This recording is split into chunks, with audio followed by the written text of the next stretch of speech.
Bueno, pues paso de los agradecimientos rápidamente, sobre todo a la gente del Barcelona que está aquí haciendo un esfuerzo terrible, y si me permitís, todos los que estáis aquí presentes, voy a intentar formular un sencillo decálogo de lo que yo creo que serían políticas más radicales, más especulativas, más en el fondo de los problemas para dinamizar el emprendimiento y el empleo. Si os parece bien, os diré cuál es el primer mandamiento. Yo creo que será imposible generar empleo si no somos capaces de cambiar la escala de valores de nuestro país. En definitiva, todas las doctrinas políticas que se han formulado en la historia constituyen un debate sobre la preeminencia del individuo sobre el grupo, del grupo sobre el individuo. A mi juicio, sin embargo, esa dialéctica no existe. Los individuos crean las sociedades para su mutuo auxilio y las sociedades estructuradas, evidentemente, forman a los individuos para beneficiarse de su esfuerzo y de su talento. Creo que solo podemos avanzar en la solución de la crisis con un equilibrio de tres valores fundamentales. En primer lugar, la soberanía del mérito. En segundo lugar, la corresponsabilidad de los individuos. Y, en tercer lugar, la verdadera igualdad, que no es igual que el igualitarismo. Mientras la primera nos sitúa a todos en el mismo punto de partida, el otro impide que cada cual alcance el límite de sus verdaderas posibilidades. Creo que debemos liberar las energías creativas de los individuos, los emprendedores, pero precisamente para ponerlas al servicio del interés general, alcanzando la verdadera transformación pendiente en este país, que es sin duda la aristocracia del mérito. Frente a modelos de éxito fácil, necesitamos recuperar una ética del trabajo, de la responsabilidad social. Necesitamos ciencia frente a la obsolescencia, emprendimiento frente al desistimiento y, sin duda, la acción frente a la resignación. En segundo término, como decía Heráclito, todo fluye, panta rey, todo cambia, también el empleo. Ya no existe el empleo fijo para toda la vida en la misma empresa, en el mismo puesto, en el mismo lugar. La esencia del mercado global, si lo reflexionáis, rememora en cierto sentido la incertidumbre que vivían nuestros antepasados en el Paleolítico, cuando no habían descubierto la agricultura y no eran sedentarios. Ahora ya nada es seguro ni puede serlo durante mucho tiempo. Los clientes ya no se cultivan, no son como las remolachas, no producen cosechas regulares todos los años. Tienen toda la información al instante en Internet y asumen además íntegramente el poder de decisión. Hay que cazarlos mediante grupos de acción coordinada en cualquier lugar del mundo, grupos nómadas, flexibles, pluridisciplinares y comprometidos con el resultado. ¿Creéis sinceramente alguno de vosotros que será posible mantener el mismo tipo de empleo cuando todo lo que hacemos o pensamos cambia alrededor nuestro? Yo creo que para dar sentido a nuestro esfuerzo habrá que crear una nueva ciencia, sin duda una nueva política y tal vez incluso una nueva poética del trabajo. En tercer lugar, es posible que en el futuro no podamos garantizar el empleo, pero sin duda podremos garantizar la empleabilidad. Como casi todo en la economía, la empleabilidad depende en última instancia de la ley de la oferta y la demanda, cuya racionalidad es bien sencilla. Las personas que dispongan de capacidades y competencias alineadas con las necesidades de las empresas tendrán más capacidad para encontrar un puesto de trabajo. Del lado de la oferta de empleo, evidentemente necesitamos, por tanto, más empresas, más empresarios que nos otorguen auténtica capacidad de crecimiento sostenido, diversificado y equilibrado.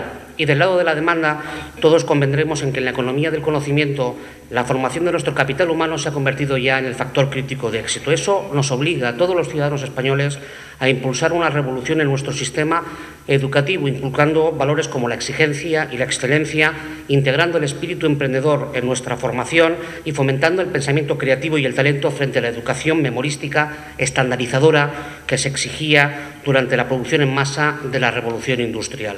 Creo que el sistema educativo, desde las primeras edades hasta la universidad, deben vincularse seriamente al mercado para convertir todo nuestro potencial científico y técnico en crecimiento y empleo.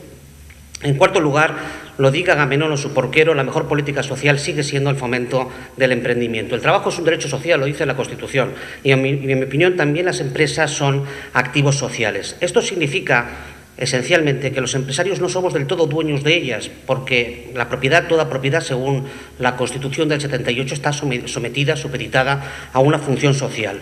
El poder de decisión que se nos atribuye a los empresarios no es, por tanto, a mi juicio, una de las facultades inherentes al derecho de propiedad que estudiábamos en la facultad, el derecho a usar y abusar. Es más bien un privilegio semejante al derecho de patentes que concede la sociedad para incentivar la iniciativa y la asunción de riesgos y que constituye para el emprendedor la única garantía de que podrá obtener un beneficio en función a su esfuerzo y al riesgo que asume. Todo lo que limita, evidentemente, este poder de decisión del empresario atenta contra la competitividad empresarial, aunque no obstante es evidente que debe ser moderado en atención a un interés general. La tesis, si se mira bien, implica que todos los ciudadanos y no solo empresarios y trabajadores, somos responsables de nuestras empresas. En los últimos 5 años hemos perdido centenares de miles de empresas y necesitamos recuperarlas urgentemente. Si queremos volver a la senda del crecimiento y el empleo, debemos promover el emprendimiento con medidas legales, fiscales, como se han comentado y se están imponiendo, pero sobre todo mejorando el reconocimiento social del empresario y combatiendo algunos de los rasgos más desmotivadores de nuestra cultura, la aversión al riesgo y la penalización excesiva del fracaso. Debemos migrar hacia una sociedad del emprendimiento total, recuperando el sentido de misión en nuestras vidas y en nuestro país. En quinto lugar, creo que es hora de apostar de verdad, seriamente, por la innovación y el conocimiento más allá de las grandes fórmulas y de la grandilocuencia. Seguramente habrán oído escuchar muchas veces en un ambiente de trabajo: no me pagan para pensar, y sin embargo en el futuro solo se va a pagar por eso. Las economías más competitivas basan su éxito en el conocimiento y en el talento. Lamentablemente, mientras que estados como Israel dedican el 5% de su PIB a la I+D+I, España apenas llega al 1% y en retroceso. Por ello, creo que es imprescindible mejorar las políticas de impulso a la innovación empresarial. Pero también es cierto que tenemos que construir un concepto de innovación a la escala de nuestras empresas. La I+D, las letras grandes de la investigación y el desarrollo, exigen mucha inversión y tienen un retorno a muy largo plazo que no es compatible con la dimensión de nuestro tejido productivo actual. Sin abandonar ninguna opción, este país puede y debe diversificar en sectores de la nueva economía. Solo la I pequeña, la innovación, puede garantizar la rápida creación de empleo. La I pequeña es, por ejemplo, invertir en políticas de marca, de distribución, de diseño o incorporar nuevas tecnologías a los procesos productivos. Está al alcance de casi cualquiera. Incluso un bar innova cuando cambia su oferta de tapas para adaptarse a los gustos. En sexto lugar, debemos profundizar en la verdadera economía de mercado. El libre mercado no es una institución creada para el provecho de unos pocos, sino una verdadera conquista social, un sistema que ha garantizado las mayores cotas de justicia y progreso colectivos jamás conocidas. No debemos permitir que esta crisis nos lleve a un nuevo proteccionismo que la acentuaría o a un intervencionismo estatal que acabe ahogando la única fuerza que puede sacarnos de la crisis, la iniciativa privada. Fomentar la iniciativa privada no significa acabar con el estado de bienestar, sino muy al contrario, hacerlo viable. No es solo dar poder a los individuos para que asuman la responsabilidad sobre su propio destino, sino también la cuota de responsabilidad que le corresponde a cada uno sobre el destino de sus convecinos. No significa abandonar a los individuos a su suerte, sino apoderarles para que señoreen su propia vida. Asimismo, la verdadera libertad de mercado exige ante todo la primacía de la ley para garantizar los derechos de la mayoría sobre la codicia de unos pocos. Esto es lo que cabalmente diferencia libertad de libertinaje. La antinomia entre los conceptos de libertad y de igualdad se produce cuando la primera se define como el derecho a no encontrar obstáculos en el propio camino y la segunda, la igualdad, como uno de esos obstáculos.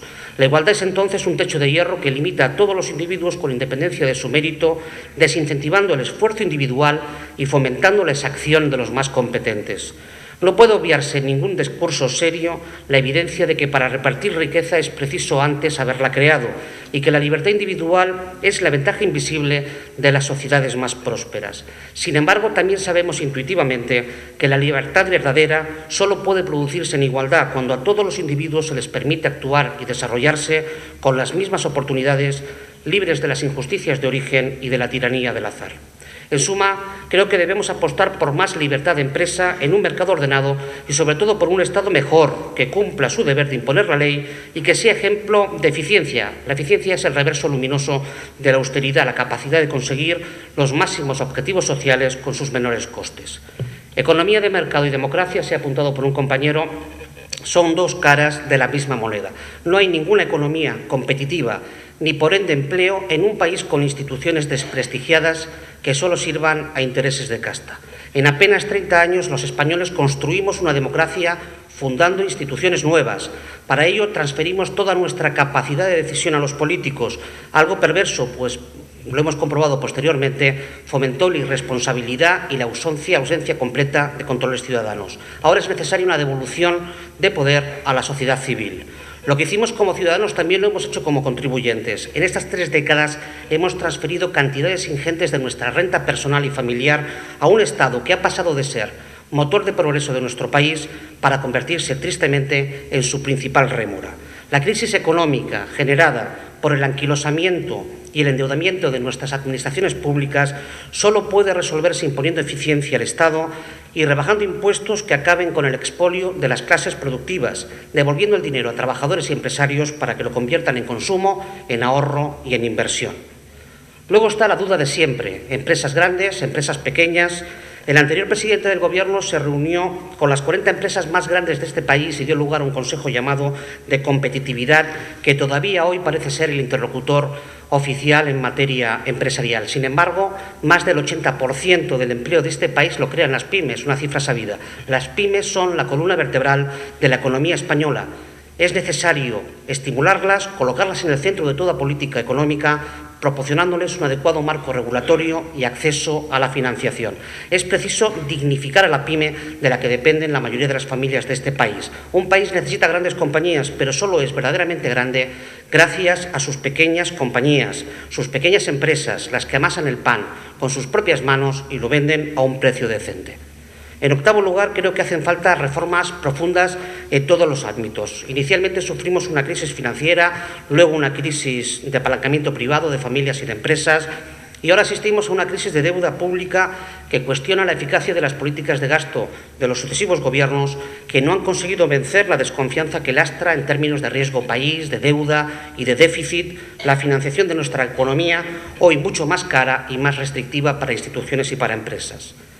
Reactivar una economía con más de 5 millones de parados hace urgente un pacto nacional por la competitividad que ponga el énfasis en la modernización de nuestra administración, de nuestras empresas y de nuestros sectores, afrontando de manera valiente reformas estructurales en todos los órdenes. Los empresarios, que como los trabajadores sufrimos en primera línea, en la vanguardia, la persistencia y la profundidad de la crisis, estamos haciendo hoy todos los esfuerzos necesarios para garantizar el mañana. Y es lo que reclamamos del resto de poderes públicos y de los agentes políticos, económicos y sociales. Reformas de alcance y no regateos o cálculos oportunistas. No hay nada más destructivo que la falsa sensación de opulencia en la que hemos vivido. Ahora, como nuestros padres, debemos aumentar la productividad, pero no solo del trabajo, como se dice, hay que aumentar la productividad también del estudio, de la política, de la dirección de empresas. Hay que poner a funcionar de nuevo a este país. Voy concluyendo. Debemos cambiar el modelo laboral y la visión del hombre en el seno del trabajo. Espero que no se enfade Martín conmigo. Todos lo sabemos, si los empresarios no ganan dinero, no pueden crear empleo, es una obviedad.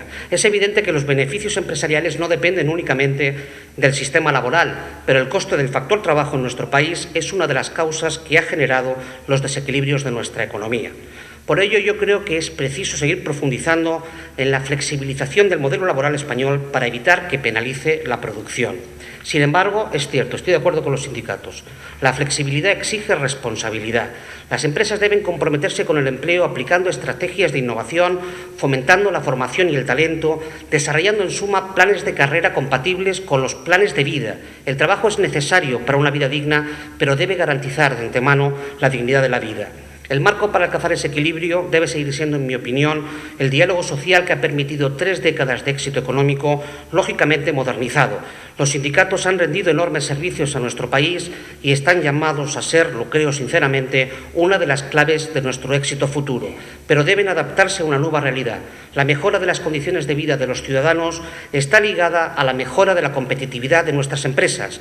Los sindicatos pueden seguir contribuyendo aún más al bienestar material de la sociedad, poniéndose a favor del mercado y no en contra, y entendiendo que los beneficios empresariales son los mejores aliados de los propios trabajadores. Concluyo con un último punto, el 10º del decálogo. España tiene que hacer una gran transformación que exige sacrificios colectivos. Verán ustedes, tenemos que pasar de un patrón de crecimiento económico intensivo en mano de obra a otro intensivo en conocimiento. De un sector financiero clásico, de bancos y de cajas, con relativa abundancia de recursos, a un entorno de escasez de dinero, con nuevos actores como el capital riesgo o los business angels. Debemos pasar de un empresario conservador a otro que innova en sectores tradicionales y emprende nuevos modelos de negocio, en empresas de nueva economía, con mayor aceptación del riesgo y visión de medio y largo plazo, abandonando el cortoplacismo típico de la manufactura. Debemos pasar de una estrategia de volumen y precio a otra de talento y valor, de una economía altamente dependiente de la inversión pública, ahora atenazada por el déficit y la deuda, a otra que descanse fundamentalmente en la iniciativa privada, reforzando los mecanismos de la libre competencia y estimulando el emprendimiento como una fuente de riqueza colectiva. Para realizar esta transformación, sin duda, nuestro país necesita el apoyo de todos. Todos tendrán que cumplir con sus obligaciones. Los gobernantes gobernando para el interés general, cualquiera que sea el nivel de sacrificios que debamos hacer. Los trabajadores entendiendo que las empresas son un activo precioso y frágil del que dependen las esperanzas, las expectativas de todas las familias españolas. Y los empresarios, como siempre, asumiendo riesgos en beneficio propio, pero también en beneficio de la sociedad en su conjunto. Muchas gracias.